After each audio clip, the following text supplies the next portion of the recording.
Hola, me llamo Laura Ofelia Latisneri Castillo y soy estudiante de la carrera técnica en asistente educativo. En esta ocasión es el trabajo final de primeros auxilios impartida la materia por la profesora Selene Cárdenas Fierro. Vamos a hacer un protocolo de primeros auxilios completo, primeros auxilios y primeros auxilios psicológicos, o sea, PAP, para un niño en edad preescolar, en mi caso de 5 años, llamado Diego. Me gustaría aclarar antes de comenzar que el video de primeros auxilios será narrado con las cosas que les comenté a los papás porque realicé un guión para lo que tenía que compartirles. En su momento ya no pude grabar otra escena en donde realmente me adentrara como en enseñar qué hacer en caso de primeros auxilios. Más bien hice la actividad mientras les mostraba a los papás, ya que hubo una situación con el audio y aparte los papás después tuvieron que irse por una emergencia, entonces estaban un poquito apurados. Les agradezco mucho que me permitieran hacer todas las pruebas que pude. Entonces, espero que les guste, espero que puedan comprender un poco cómo se puede hacer o qué se debe de hacer en casos de emergencia. Antes de empezar, les compartiré la definición de primeros auxilios y primeros auxilios psicológicos, así como la definición de fracturas, que es el tema que me tocó. La definición de primeros auxilios se toma como el conjunto de situaciones y técnicas que permiten la atención inmediata de un accidente, hasta que llegue una asistencia médica profesional, con el fin de que sus lesiones que ha sufrido no empeoren.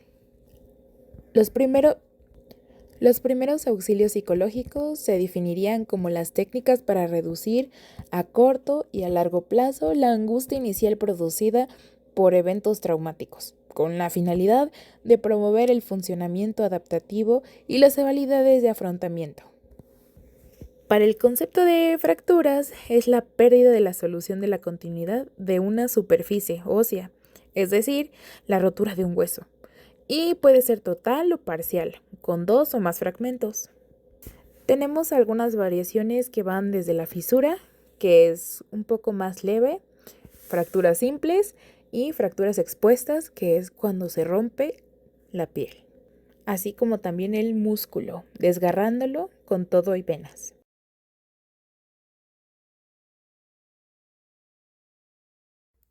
Afortunadamente, como les contaba, a los papás les fui explicando, ya que se interesaron mucho en cómo poder auxiliar y ayudar a su hijo Diego, de 5 años. Eh, lo que llegué haciendo en un principio explicarles es de que siempre, siempre antes de cualquier emergencia deben llamar al 911 para pedir un apoyo, ya sea un traslado o que auxilien en un momento de más gravedad, por ejemplo, una fractura expuesta, el hecho de que vean demasiado moratado todo el brazo. Siempre, siempre se tiene que llamar primero urgencias, después ves cómo está sucediendo, cómo está el niño, a lo mejor un poco cómo pasó, también por si estás en ese momento también hablando con el 911, pues explicarle a la operadora como lo sucedido, también ver exactamente dónde estás para que puedas dar bien la dirección. Digo, si estás en casa, a lo mejor es más tranquilo o más fácil dar tu dirección, pero si estás en otro lado, pues es bueno que observes, a ver dónde estoy, cuáles son las calles y en ese momento, estoy en tal esquina, estoy en tal lugar. Em, Ahora se evalúa la situación, veo que tiene y en este caso hicimos una simulación de que tiene una fractura en el dedo. Entonces lo que se intenta hacer es inmovilizarlo para que no se mueva. Entendamos que es un peque y también se puede mover mucho y se puede lastimar. Entonces, si a un adulto, evidentemente lo vamos a inmovilizar, a un pequeño también. Aquí tuve un pequeño error porque el abatelenguas se debe de llevar al ras del dedo. Pido una disculpa, pero ya con las prisas de que ya se iban los papás, se tuvo que hacer todo un poco más rápido. Pero el abatelenguas tiene que estar al ras del dedo y también otra opción si no tienen vendas, porque entendamos que no siempre cargamos con vendas, puede hacer estos mismos pasos, pero enrollándolo sin cortar la circulación con un diurex o con algo que pueda pegarse un poco para que se pueda sostener el dedo de esa forma. En este momento yo lo hice con vendas. El vendaje se agarra el dedo de al lado para crear un poco de estabilidad y no sea solo la venda o el abatelengua, sino que realmente quede fijo y al momento de mover el dedo no esté moviendo lo demás, sino sí cree cierta resistencia con su otro dedo. Se intentan vendar los dos, intentando no cortar la circulación, intentando dar firmeza, pero como digo, no apretando, también hacia la muñeca para dar firmeza. Y cerramos colocando ya sea un diurex o entre las vendas podemos atorar el final de la venda. Y listo, empezamos luego con el protocolo de PAP, ya que es posible que nuestro niño entre en crisis, ya que puede que le duele mucho o puede que se empiece a asustar porque lo van a llevar al hospital. Entonces el punto era hacer todo esto de corrido y que se pudiera observar como después de una emergencia de estas, qué es lo que se debe de hacer con un PAP para apoyo psicológico de primeros auxilios.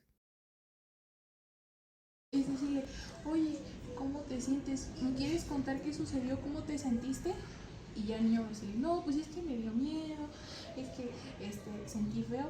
Y ya ahí ustedes proceden a validar su emoción en el sentido de que digan, mira, es normal que te sientas mal, realmente fue algo que sí dio mucho miedo o que sí estuvo muy fuerte, pero yo sé que te sientes triste, yo sé que tienes miedo, no, lo miramos a los ojos, intentamos hacer apertura, pero ya estamos a salvo, ya hemos podido estar en un lugar que no conlleva riesgos o ya pasó la emergencia, no te preocupes, pero mira, para que te sientas más seguro, ¿te gustaría que te tome de la mano y nos vayamos a ese lado que está más seguro? ¿O te gustaría que te tome la mano y te lleve, no sé, con tu abuelita, tu abuelito, que te dé calma? ¿O qué te gustaría? Eso, preguntarle un poco a la elección, darle la elección porque en ese momento necesita regularse, necesita, no es que... Les agradezco mucho por ver mi simulación de una emergencia y de un PAP. Me gustaría compartirles que me gustó muchísimo esta materia, ya que siento que aprendimos mucho en cómo reaccionar en situaciones. Si bien a lo mejor algunas ya sabíamos, algunas teníamos entendidas algunas cosas, creo que nunca está de más repasarlo o también aprender y entender otras cosas que no sabíamos. Los primeros auxilios luego son muy infravalorados y realmente se ocupan mucho en el día a día, suceden muchas cosas y en el aula creo que con esta materia podemos responder de una mejor manera. En cuanto a mi experiencia con este y el otro trabajo, porque los hice el mismo día, me gustaría compartir que la verdad me puse más nerviosa de lo normal porque como les comento tenía el tiempo encima, los papás se tenían que ir y aparte como que me di cuenta que tengo menos miedo a los extraños. La vez pasada pues le hice mis trabajos finales con personas que no conocía, con extraños, y esta vez hice mi trabajo final con alguien que ya conocía más y creo que eso me dio más pena, me dio más angustia el hecho de que pues ya conocía a la persona, como de híjole, como de me tengo que ver bien frente a entonces creo que eso fue un reto, pero me gustó, me sentí bien.